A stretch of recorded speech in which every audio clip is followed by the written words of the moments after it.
yang dituduh ya memukulkan sapu pada anak muridnya, Mm-mm. dan katanya ada luka melepuh gitu.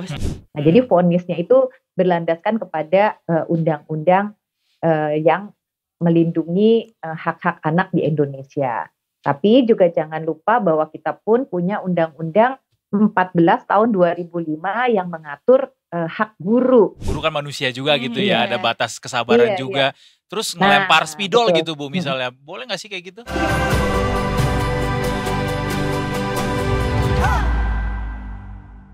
Kita udah ngobrol tadi sama narasumber kita ini. Jadi ini kasusnya apa ya, dilematis sekali begitu. Bagaimana guru tuh mau mendidik anak murid, tapi ya dengan apa ya, pendekatan dilakukan oleh guru ini justru jadi sebuah apa ya, Bisa menjadi satu bumerang, bisa menjadi bumerang, betul. sebuah tantangan baru Betul. untuk guru juga. Iya. Padahal sebetulnya juga kita tahu bahwa ada pembagian peran lah ya, Yes. antara guru sebagai pendidik dan juga ada peran sebagai orang tua, sebagai pendidik juga, tapi yang di rumah. Gitu. Makin susah ya jadi guru zaman sekarang ya.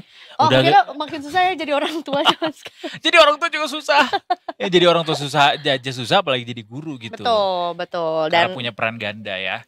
iya, dan tentunya juga kita ya mengamati lah ya beberapa berita yang juga ya terutama juga di Detik News juga mengenai ada beberapa apa ya sebutannya case lah ya, beberapa case guru yang akhirnya terlibat dalam kasus quote unquote kekerasan atau dikriminalisasi gitu. Nanti abis ini kita akan ngobrol juga apa sih sebetulnya yang terjadi di dunia pendidikan Indonesia gitu. Iya, kali ini kita bersama dengan Detik Edu, ada Waratpel dari Detik Edu, di sini ada Mbak Hani. Welcome back to Detik Sore Mbak Hani. Halo Edu. Halo. Ini kayak baru kemarin ya kita membahas soal kurikulum. Iya, Sekarang iya. ada lagi yang mencuat Benar. beritanya. Cerita dong ke kita Mbak Hani soal apa ya, kriminalisasi yang dilakukan oleh orang tua begitu terhadap guru katanya nih ya. Mungkin dari Detik Edu punya POV yang bisa menjelaskan lebih detail soal kasus ini. Jadi ceritanya apa awalnya? Yang awalnya ini kan Guru Supriyani yang dituduh ya memukulkan sapu pada anak muridnya. Dan katanya ada luka melepuh gitu yang ditemukan sama orang tuanya. Tapi Guru Supriyani waktu di mediasi itu tidak mengaku gitu karena di situ waktu itu jam kosong atau sudah pulang gitu. Nah, Guru Supriyani ini minta maaf. Tapi bukan karena dia mengakui, tapi karena masalahnya tuh pengen cepat berlalu aja. Nah, kemudian sama orang tuanya dilaporkanlah ke aparat Pihak hukum, kemudian yaitu akhirnya jadi tersangka, kemudian jadi terdakwa karena kasusnya sudah disidangkan gitu. Dan minta uang damai 50 juta kalau nggak salah baca ya kemarin itu. Oke. Ini kasusnya di Sulawesi ya? Sulawesi Tenggara, Ya, Sulawesi Konawe Tenggara, di Selatan. Baito ya.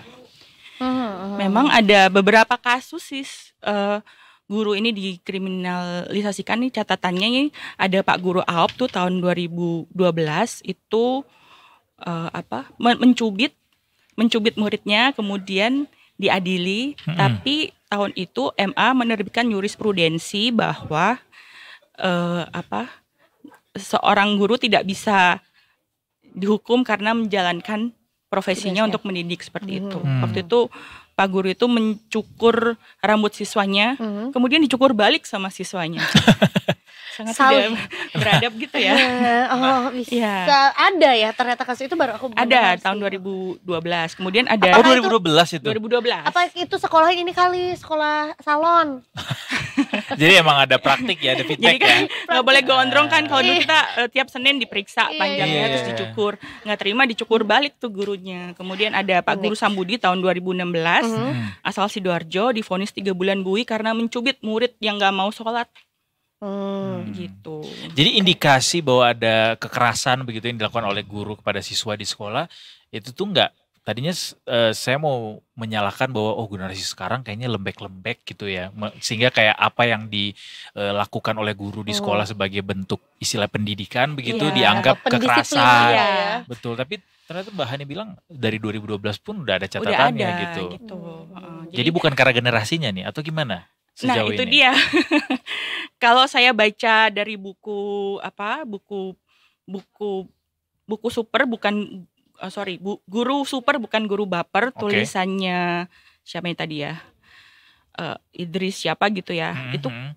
kasus-kasus ini itu muncul setelah ada Undang-Undang Perlindungan Anak. Oh, I see. Kasus-kasus kriminalisasi guru ini. Hmm. Memang di UU Perlindungan Anak itu memang disebutkan di pasal 54 ya, UU Perlindungan Anak 23 2002 itu anak di dalam dan di lingkungan sekolah wajib dilindungi dari tindakan kekerasan yang dilakukan oleh guru, pengelola sekolah atau teman-temannya di dalam sekolah gitu. Nah, cuman ini persepsi atau batasan pendidikan dan kekerasan itu Sampai perlu mana? disamakan mungkin ya. Betul. Jadi memang mungkin belum ada detailnya gitu ya mengenai mana sebetulnya yang masuk ke dalam kekerasan ya, atau mana yang masuk ke dalam ya tindak pendisiplinan atau pendidikan gitu. Jadi Iya. mungkin di situ ya yang akhirnya jadi Gray area. dan Iya. bisa dibilang mudah mungkin untuk pihak dari muridnya melaporkan balik gurunya gitu. Ada celah itu yang selalu dipakai itu adalah Undang-Undang Perlindungan Anak sih. Tuh. Kak Edo pernah dicubit? Kayaknya enggak deh. Cukur, dicukur. Soalnya aku anak baik-baik. Oh, Bukan iya. maksudnya yang dicubit tuh nggak baik-baik gitu ya. Iya, Cuma iya. ya kayak Tidak berulah lah iya ya. aman aja. Gue tuh diam aja di kelas. Lebih ke nggak ngapa-ngapain. Lebih ke arah kayak diajak ngobrol gurunya juga nggak nyaut. Jadi gurunya juga bingung. Saya harus apa? Ya udah deh. Iya. Oke, Dan oke. banyak gitu, maksudnya dilihat di sosial media kita lihat banyak sekali kasus-kasus kayak gini gitu. Makanya jadinya dari satu sisi tadi Mbak Hani bilang ada analisis kayak gara-gara sejak ada Undang-Undang Perlindungan Anak gitu, Iya. ini hal apa bentuk-bentuk protes ini muncul begitu Mbak Hani ya. Mungkin kita juga sekalian ngobrol bareng sama wakil kita di DPR begitu ya, sama Bu Hetifah Syaifudian, Ketua Komisi 10 DPR RI. Kita akan ngobrol soal kasus ini seperti apa pandangannya dari wakil kita di Senayan. Selamat sore Bu Hetifah. Sore Eiza, Bu Hani dan juga Mas Edo. Selamat sore Bu Ibu. Hetifah. Baik Tadi sekali. aku menyimak udah seru banget diskusinya ya. Iya. Iya. Betul Bu. Ya sebetulnya kita yang ngobrol Memang. seru, tapi sebetulnya yang di lapangan nah gimana? Oh iya betul. Maksudnya ini banyak sekali hal penting yang harus diantisipasi ya ke depannya ya. Benar Bu, karena juga tadi kita sempat singgung soal lahirnya Undang-Undang Perlindungan Anak yang akhirnya memicu gitu banyak sekali laporan-laporan seperti ini. Ini kan undang-undang juga dibuat sama teman-teman di DPR begitu. Mungkin dari DPR sendiri ada pandangan seperti apa terkait salah satu penyebab dari munculnya kasus-kasus seperti ini, Bu. Iya, betul sekali Mas Edo. Jadi kami kan di DPR itu ingin melindungi hak dari semua pihak. Ya. Nah, hak anak dalam pendidikan itu tentu saja selain hak untuk berpartisipasi, hak mendapatkan pendidikan tanpa diskriminasi, hak untuk mendapatkan lingkungan yang aman dan sehat, termasuk juga bebas bullying dan kekerasan verbal. Nah, termasuk pelindungan dari kekerasan fisik dan psikis baik guru maupun dari teman sebaya. Nah, jadi tadi betul gitu ya, ada Undang-Undang Nomor 23 Tahun 2022, maka ini undang-undang yang digunakan misalnya waktu tadi Mbak Hani sampaikan ada guru Samhudi yang dinyatakan bersalah dan dihukum 3 bulan karena menggunakan pasal dari 80 Undang-Undang Perlindungan Anak ini. Nah, jadi vonisnya itu berlandaskan kepada undang-undang yang melindungi hak-hak anak di Indonesia. Tapi juga jangan lupa bahwa kita pun punya Undang-Undang 14 tahun 2005 yang mengatur hak guru dalam pendidikan. Nah, jadi guru juga punya hak ya, baik itu menyangkut kesejahteraan mereka atau penghargaan ya, misalnya gajinya yang layak ataupun juga akses untuk mendapatkan pelatihan-pelatihan profesional. Tapi juga hak atas pelindungan hukum, terutama ketika menjalankan tugas profesionalnya. Nah, di situ ada pasal juga yang mengatur gitu ya, pasal 39 bahwa pemerintah, masyarakat, termasuk juga organisasi profesi itu wajib memberikan pelindungan baik dari kekerasan, diskriminasi, intimidasi, dan juga mendapatkan dukungan psikologis ya ketika menangani siswa-siswa yang memiliki perilaku agresif atau mengalami masalah mental. Nah, jadi untuk mendisiplinkan siswa itu sebenarnya juga guru memiliki hak gitu, asalkan tentu dengan catatan kan secara edukatif dan proporsional, bukan dengan kekerasan. Nah, metodenya ini yang harus konstruktif dan sesuai regulasi juga. Nah, jadi yang kita sering lupakan tuh memang hak orang tua ya, atau kewajiban orang tua nih mungkin dalam hal ini, karena orang tua itu kan punya hak dan tanggung jawab dalam pendidikan anaknya. Nah, ini yang saya juga punya beberapa catatan yang menarik, tapi sayangnya kita tuh sering melupakan hak dan kewajiban orang tua ini. Seolah-olah mereka sudah otomatis memahami tugas tanggung jawabnya ya, baik memang mereka punya hak untuk dilibatkan, jadi harusnya pertemuan-pertemuan orang tua guru ataupun juga informasi-informasi terkait perkembangan anaknya baik akademik maupun perilakunya itu juga perlu dilaporkan kepada orang tua secara berkala dan intens. Kemudian juga hak untuk memberikan masukan misalnya terkait kurikulum atau kegiatan sekolah. Nah, orang tua ini memang harusnya menghormati peran guru dan tidak melakukan intervensi yang berlebihan juga atau menyebabkan ketegangan yang juga merugikan anak ya. Nah, ini yang kadang-kadang memang gray area atau area abu-abu ini yang kita mungkin berdasarkan pengalaman ini mungkin harus ada satu hal yang maksudnya kita secara serius ya meningkatkan pemahaman tentang peran masing-masing gitu, dan juga bagaimana koordinasi yang mungkin agak lemah ya saat ini antar para pemangku kepentingan terkait pendidikan anak. Jadi bukan hanya sekolah, bukan hanya orang tua, bahkan masyarakat di sekitar pun ikut bertanggung jawab dalam pencegahan dan penanganan kekerasan di lingkungan satuan pendidikan. Koordinasi yang lemah tuh kayak gimana maksudnya Bu Heti? Iya, jadi sesuai misalnya Permendikbud 46 itu kan sebenarnya sudah ada ya yang mengatur pentingnya pencegahan dan penanganan kekerasan di sekolah atau di lingkungan pendidikan. Nah, di situ kan perlu ada tim pencegahan dan penanganan kekerasan. Nah, jadi sebenarnya tidak harus orang tua tuh main hakim sendiri ya. Jadi harus ada SOP-nya di sekolah. Misalnya prosedur standar untuk misalnya dari mulai mengantisipasi dan kalau sudah terjadi bagaimana menangani suatu kejadian antara siswa, guru, dan juga orang tua. Nah, program-program untuk penguatan layanan konseling gitu ya, ataupun mediasi-mediasi jika ada konflik. Nah, ini yang harusnya tuh dibiasakan gitu, karena selalu sih namanya kita orang tua dengan guru dan sekolah itu kan pasti selalu tidak ada, maksudnya pasti saja ada sesuatu yang tidak selalu sama gitu ya, perbedaan. Saya juga pernah mengalami ketika anak saya sekolah gitu ya, kemudian dia ditanya temennya tentang sesuatu, dia kemudian menjelaskan, tapi oleh gurunya dianggap mereka mengobrol, lalu gurunya melemparkan, apa ya kalau nggak kapur tuh, apa tuh penghapus gitu ya.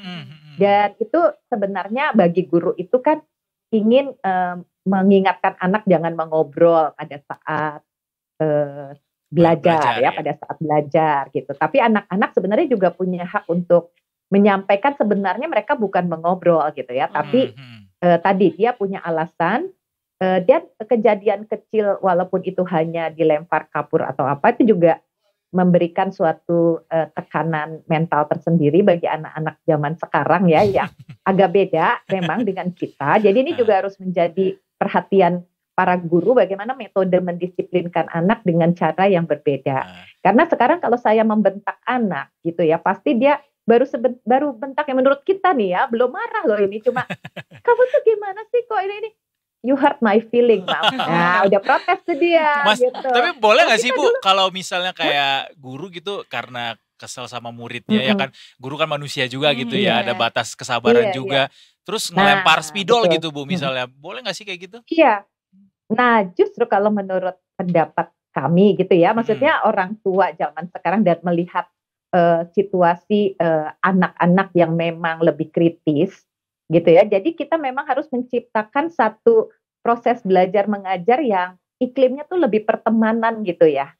Jadi guru juga harus membuka ruang gitu ya kepada atau lebih melihat gitu ya alasan mengapa sesuatu itu terjadi. Misalnya tadi ada anak yang terlambat, langsung dihukum gitu ya. Terus dihukumnya lari-lari keliling lapangan sehingga anak tuh merasa bahwa berolahraga atau lari itu sebagai hukuman ya. Jadi mereka nggak suka dengan olahraga. Kan efeknya itu sangat merugikan gitu. Apakah hukuman itu harus seperti itu gitu? Harus melibatkan fisik atau ada cara-cara lain sih gitu? Karena anak-anak sekarang itu dan kita pun juga memiliki undang-undang lain ya, misalnya undang-undang tentang kekerasan dalam rumah tangga yang mendefinisikan kekerasan itu jauh berbeda, bukan hanya kekerasan fisik, tapi kekerasan psikis pun termasuk kategori kekerasan.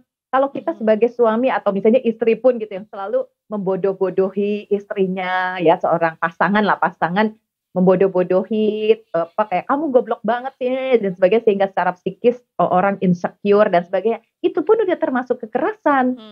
Jadi definisi kekerasan sekarang di dalam undang-undang termasuk lingkungan memang sudah beda ya. Jadi berarti gitu ke depan memang guru juga harus meningkatkan pemahaman dan juga dibekali dengan keterampilan yang berbeda, teknik-teknik non kekerasan mengatasi siswa yang sulit. Dan kita juga sudah membuat undang-undang ya mungkin tadi tentang pendidikan dan layanan psikologi ataupun juga peran dari guru BK. Guru BK juga kalau saya lihat ya di sekolah-sekolah yang modern atau di luar negeri yang dikenal gitu ya dengan pendidikannya yang dalam tanda kutip mungkin lebih baik dari kita, itu guru-guru BK itu seperti teman. Justru anak berani curhat kepada mereka atas persoalan yang dihadapi di rumah. Bukan jadi guru BK itu ngabsen atau menghukum anak kalau terlambat dan ditakuti. Ya, jadi peran sistem pelaporan kasus yang dihadapi oleh anak dibuat channel-channelnya tuh beberapa sehingga anak tuh nggak sampai nakal beneran gitu. Jadi dia kalau ada kadang-kadang kan anak yang nakal tuh juga mungkin punya suatu latar belakang gitu ya, mungkin orang tuanya yang sering melakukan kekerasan jadi si anak juga sering membuli temennya. Nah sekarang bagaimana guru mengatasi anak-anak yang tadi sulit dan anak-anak yang memiliki masalah tanpa merugikan anak lain gitu ya. Jadi saya kira di dalam merespon kasus ini kita juga harus bijak ya, jangan sampai misalnya sekarang teman-teman dari asosiasi guru ya udah kita ban aja atau kita lakukan boykot, jangan diterima anak polisi di sekolah kita dan sebagainya gitu kan, itu kan sudah tidak sehat ya jadinya ya. Kita seperti menyamaratakan. Iya, jadi juga diskriminatif terhadap atau mungkin ada satu stereotip stereotyping terhadap suatu profesi orang tua. Ya, jadi padahal itu kan sebenarnya bukan solusi lah menurut saya. Tapi ini mungkin juga bentuk protes atau kepedulian kepada sesama guru yang mengalami masalah karena ditekan oleh aparat gitu ya, atau yang orang tua dari murid yang mungkin tidak bijak. Tapi berarti sebetulnya juga perlu ada kolaborasi yang mungkin perlu ada komunikasi atau mungkin kolaborasi yang lebih lagi terhadap lingkungan sekolah, guru dengan orang tua, karena sebetulnya juga yang kemarin kasus ramai juga dikriminalisasinya oleh orang tua murid. Nah itu tanggapan dari Ibu dan tim gimana nih Bu? Iya, jadi memang penguatan pencegahan perilaku agresif dan kekerasan ini harus lebih komprehensif ya. Jadi kita sifatnya tuh harus betul-betul memperkuat pendidikan karakter dalam arti bagaimana supaya anak-anak juga tahu mana perilaku yang bisa diterima dan tidak diterima, dan guru-guru juga lebih open minded ya. Jadi kalau ada anak yang berbeda sikapnya dari yang mereka harapkan, nah mereka kan selalu punya juga suatu penilaian ya, yang baik tuh begini gitu. Nah padahal mungkin gitu ya saat ini bagi anak-anak gitu ya, mereka lebih senang berdiskusi di kelas gitu ya. Jadi bukan tertib diam semuanya. Jadi kalau ada mereka mendialogkan sesuatu yang mereka tidak pahami itu oleh guru dianggap nakal gitu ya, atau tidak memperhatikan gitu. Jadi kan padahal metode pembelajaran yang disukai anak-anak sekarang yang lebih interaktif. Kalau anak banyak nanya juga dianggap mungkin anak cerewet, bawel ya gitu ya. Padahal itu juga bentuk daya kritisi yang mungkin justru harus didorong kepada semua anak gitu. Jadi saya kira baik murid maupun guru dan orang tua, ketiga-tiganya memang sih perlu kita tuh memperluas wawasan kita kepada hal-hal baru. Jadi ini menjadi pembelajaran untuk semua supaya kita itu pertama tadi mencegah perilaku agresif dan kekerasan dari sesama maupun tadi antar kalangan, siswa dengan staf, siswa dengan guru, guru dengan guru, guru dengan dan sebagainya, dengan orang tua dengan guru, orang tua dengan anak, ya kan? Dan yang kedua tentunya kalau sudah terjadi, misalnya ada satu kasus, itu bagaimana cara kita mengelolanya, gitu ya, teknik mediasinya, prosedur SOP pengaduannya, penanganannya, gitu. Jadi tidak seperti sekarang gitu ya.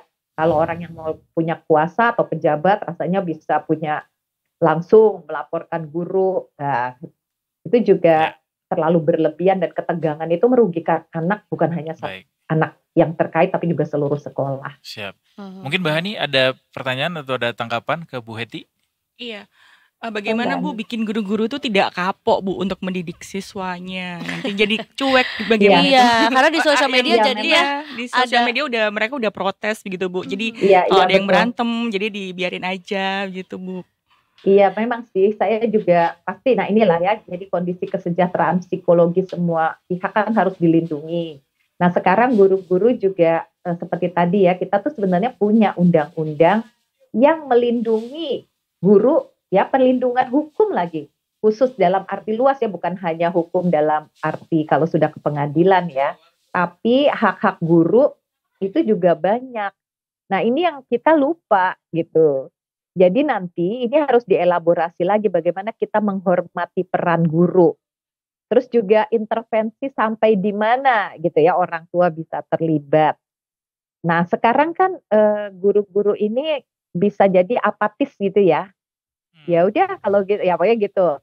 Karena kasus beberapa yang memang dihadapi itu sangat mempengaruhi mungkin mungkin keamanan, rasa aman mereka juga ya di dalam mengajar dan mendisiplinkan ataupun memperkuat pendidikan karakter di sekolah. Nah, jadi sekarang saya kira perlu ada mediasi lagi gitu ya. Jadi nanti pihak orang tua mungkin dengan lingkungan sekolah ya, kita masing-masing lah kemudian mendiskusikan bagaimana menciptakan lingkungan sekolah yang aman, dan sesama orang tua pun juga sebaiknya ikut melakukan kontrol sosial. Karena kalau ada orang tua yang terlalu agresif juga, yang dirugikan juga seluruh sekolah. Iya kan, sekarang kan nama baik orang tua ini jadi dipertaruhkan. Kalau gurunya sampai mogok seperti ini, ya Bu Hani ya, saya kira kita semua sangat dirugikan gitu, dan kita harus mengangkat kembali ya motivasi, antusiasme guru untuk menjadi pendidik yang memang diberikan peran dan dihormati hak-haknya juga. Benar. Termasuk gaji guru Bu ya, mungkin juga yang nah, bisa itu juga satu hal ya. Jadi kalau guru juga dalam keadaan tidak sejahtera. Kemudian mereka juga menghadapi banyak masalah, termasuk masalah ekonomi. Absolutely. Tentu saja mereka pun tidak secara psikologis tenang, ya, dan bisa jadi ini juga berdampak kepada temperamen mereka pada saat mengajar. Orang tua pun juga seperti itu, karena banyak kasus di mana orang tua melakukan tindak kekerasan itu sebenarnya dipengaruhi oleh kondisi stresnya dirinya sendiri. Jadi ketika depresi, anak yang menjadi korban. Bukan tidak mungkin guru pun seperti itu, maka guru itu harus dipenuhi hak-hak, terutama status ya, kepastian. Karena kan kadang masih honorer udah 20 tahun tidak jelas statusnya, apalagi kalau statusnya tidak jelas, apalagi kesejahteraannya. Karena sempat ada ini Bu, yang menjadi kunci. Sempat ada satu info yang beredar bahwa katanya salah satu profesi yang paling tinggi untuk pinjol itu adalah guru. Betul miris tuh ironi. Iya sedih sekali ya, berarti menunjukkan bahwa guru itu belum bisa memenuhi kebutuhan minimal kehidupannya, sehingga mereka harus mengandalkan pinjaman. Nah kalau kita tuh dikejar-kejar pinjol, kebayang nggak sih stresnya seperti apa? Ya, tapi ada harapan ya Bu Heti untuk tahun ini kan katanya iya, Pak Prabowo betul. mau naikin gaji guru. Amin. Dari teman-teman Di DPR gimana Bu sejauh ini? Iya, kami di DPR dan juga tadi malam saya ketemu Pak Menteri Pak Muti. Pak Muti ya, jadi kita juga sedikit ya menyinggung masalah ini. Ya tentu saja segala sesuatu itu harus balance gitu. Jadi kita berikan kesejahteraan, kepastian, dan mohon juga nanti guru-guru tentunya terus mengasah kompetensinya dengan hal-hal baru tadi ya. Jadi antara apa yang diberikan dan juga terus mereka juga tetap semangat tadi ya, terus juga mau terus mengasah diri gitu, harapannya sih seperti itu ya. Right. Jadi semua bahagialah gitu ya, tidak ada yang meragukan lah kalau menurut saya pentingnya kesejahteraan guru ya. Prihatin lah kalau melihat mereka masih mengalami masalah-masalah ekonomi yang sangat mendasar. Berarti gaji guru naik 2025 positif nih sinyalnya Bu ya. Mudah-mudahan ya kita paling tidak gitu dari sisi kita masih punya PR dari 1 juta guru honorer yang niatnya diangkat. Benar. Masih ada tersisa 300.000 ya. Dan tentu saja kalau sudah ada kepastian status ini kan otomatis income dan lain-lainnya itu mengikuti gitu ya, mengikuti standar yang sudah ditentukan. Nah tentu saja hak kewajibannya akan mengikuti juga. Hopefully ya. Terima kasih banyak Bu Hetty atas waktunya, sudah meluangkan waktu. Sama-sama ya. Semoga kasus-kasus ini tidak bertambah ya, dan amin. Terima kasih teman-teman semuanya. Terima kasih Bu Hetty. Mbak Eza, Mas Edo. Terima kasih diskusinya. Semoga ya kita doakan ya, kita juga di DPR bisa mengawal kasus ini. Amin. Semoga. Semangat selalu Ibu, dan tentunya selamat bertugas kembali. Selamat bertugas Ibu. Selamat sore Bu Hetty. Bye. Seru banget. Enak nih kalau ngobrol sama anggota dewan gitu ya. Jadi kita bisa langsung perpanjangan ngobrol sama pemerintah yang juga punya kebijakannya ya, Mbak ya. Betul. Lebih ke banyak curhatnya ya. Betul. Jadi emang mereka wakil gitu. Kita soalnya kan. Betul. Gimana tanggapannya Mbak Ani? Jadi ternyata memang komplek ya. Anak bermasalah pun sebenarnya komplek loh. Itu dari rumah, dari orang tuanya. Kemudian gurunya juga punya masalah pribadi atau mungkin tadi kesejahteraannya belum tercapai juga terpengaruhi. Jadi memang pendidikan tuh isu yang kompleks, ternyata nggak bisa hanya dari satu sisi aja. Dan satu juga yang di highlight juga tadi soal kesejahteraan ya, bahwa guru tuh juga manusia begitu, yang juga punya batas psikologis, punya rasa, punya hati. Dan kita juga tahu faktanya sekarang bahwa gaji guru juga jadi salah satu diskursus begitu Mbak Ani ya. Ya, mudah-mudahan deh itu beneran tuh, kan Pak Prabowo punya janji 2025 naik gaji. Sudah bilang kok udah dianggarkan tahun sudah dianggarin ya 2025 gitu. Iya. Karena IKN-nya ditunda, bukan ya? Memang ada posnya ya. Tapi kita penasaran juga sekaligus lihat komentar dari Detikers juga soal kasus ini begitu ya, bagaimana banyak kasus guru dilaporkan orang tua di Instagramnya Detikom nih dan juga Detik Edu. Kita bacain beberapa komentarnya juga. Ini ada komentar dari Odila Yangda. Pekerjaan dengan tingkat risiko terbesar namun dengan gaji kecil adalah guru. Terus juga dulu kalau kita cerita ke ortu malah tambah bonyok sendiri. Kayak pengalaman nggak dihukum? Iya lagi kayak orang tua kita tuh justru lebih militer daripada gurunya kita gitu. Iya. Oh kamu dimarahin, coba kasih tahu kenapa gitu. Jadi telat ya. Terusin aja besok biar dihukum terus. Iya sih. Tapi emang bener gak sih? Beda generasi, beda cara mendidik kali ya. Betul sih. Bagaimana kata Bu Hetty juga kayak mari guru-guru yang diminta untuk melakukan pendekatan yang berbeda gitu ya Mbak Hani ya. Generasi udah beda, pendekatannya juga harus beda gitu kan. Tapi ya sebetulnya juga ya itu balik lagi juga ketika guru diberi dalam tanda kutip ya PR tambahan untuk, jadi kan harus mengenal karakter siswanya, apalagi sebetulnya juga guru kan ngajarnya nggak cuma satu kelas gitu ya. Ya kalau kesejahteraan gurunya ditingkatkan mungkin lebih semangat kali ya.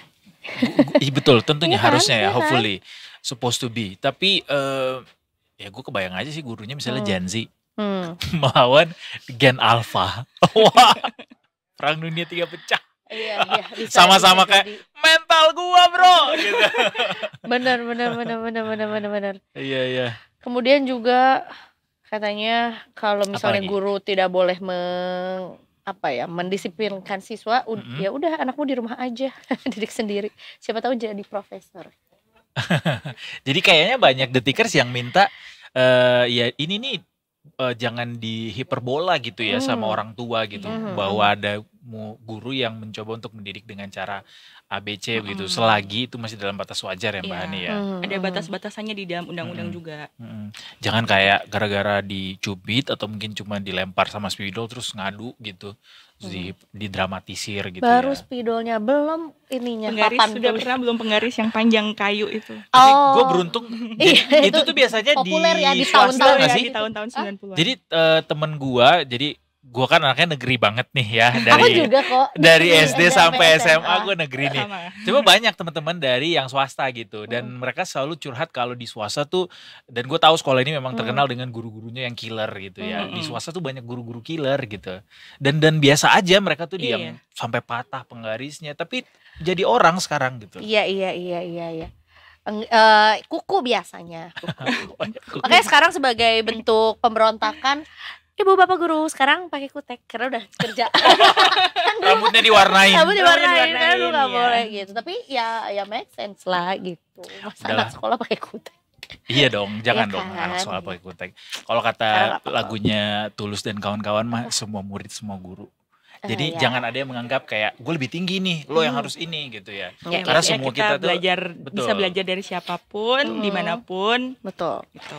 bisa jadi guru, bisa jadi murid gitu. Betul ya maksudnya restorative justice gitu, ketemuin, diajak ngobrol. Kenapa kamu bangor? Kenapa kamu bandel? Luar biasa sekali ya teman-teman, diskusi kita hari ini sangat jarang-jarang sore-sore kita tuh diskusinya yang daging gitu. Enggak, menurut aku daging terus. Lemak ya? Oh daging terus. Menurut aku lemak sih, kelihatan nih. Terima kasih anyway Mbak Hani. Terima kasih atas Nani. informasi baru nih dari Detik Edu ya. Sama-sama. Jangan lupa Detikers kalau mau menyampaikan aspirasi bisa ke point of view atau POV-nya Detik Edu tuh. Betul. Lagi ngangkat soal topik ini. Ini banyak ya.